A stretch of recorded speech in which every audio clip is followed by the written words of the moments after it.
The federal government is rolling out its new Air Passenger Bill of Rights today, legislation designed to compensate travelers who experience service issues with airlines. Joining us now with more is the founder and coordinator of Air Passenger Rights, Gabor Lukacs. Gabor, thank you so much for being here today.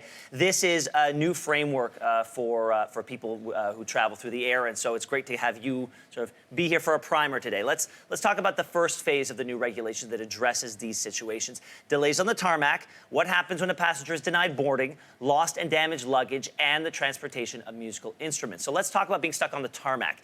These regulations can keep passengers waiting on the tarmac for up to 3 hours and 45 minutes. But the Senate recommended that no passenger should be kept on the tarmac for more than 90 minutes. And 90 minutes used to be the threshold. So how is this even an improvement? Good morning, Ben. Unfortunately, those new rules are a setback for Canadian passengers. They are not an improvement at all, and the government is duping the public. Well, if a delay is caused by bad weather, emergency maintenance, airport operational problems, or medical emergencies, the airline does not have to pay compensation. So if that's the case, what kind of scenarios would actually see a passenger get compensated?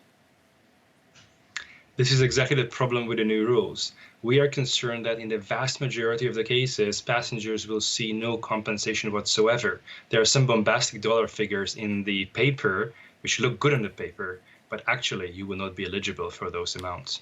Well, yeah, based on what you're saying, I know that a lot of the airlines are trying to push back on this. They're taking issue with a lot of the new hoops that they have to jump through. So if in fact this is sort of a tempest in a teapot, why would these airlines be complaining in the first place?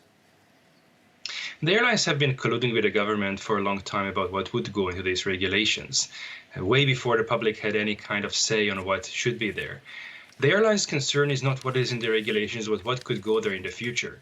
The same framework could have been used to create something that actually helps passengers, and there was a missed opportunity here. The airline's main concern is, A, to ensure that the perception that they are being forced to implement those airline-friendly rules is preserved, and B, in the future, it will be more difficult to implement real passenger rights. Gabor, let's drill down a little bit on that. You said they had the opportunity to create a real framework that could do some good for passengers. Give me a sense of what that could have meant. First of all, the government should have accepted Senate's recommendation to limit tarmac delays to 90 minutes. Keeping people on the tarmac for 3 hours and 45 minutes is inhumane.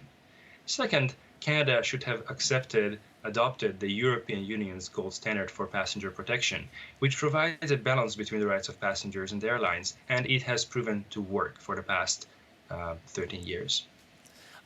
Lastly, the rules and compensation for canceled flights and delays are part of phase 2 of the rollout in December. How much will those regulations help passengers in situations like the Swoop airline debacle, where cancellations left 30 flights of people stranded and out of pocket?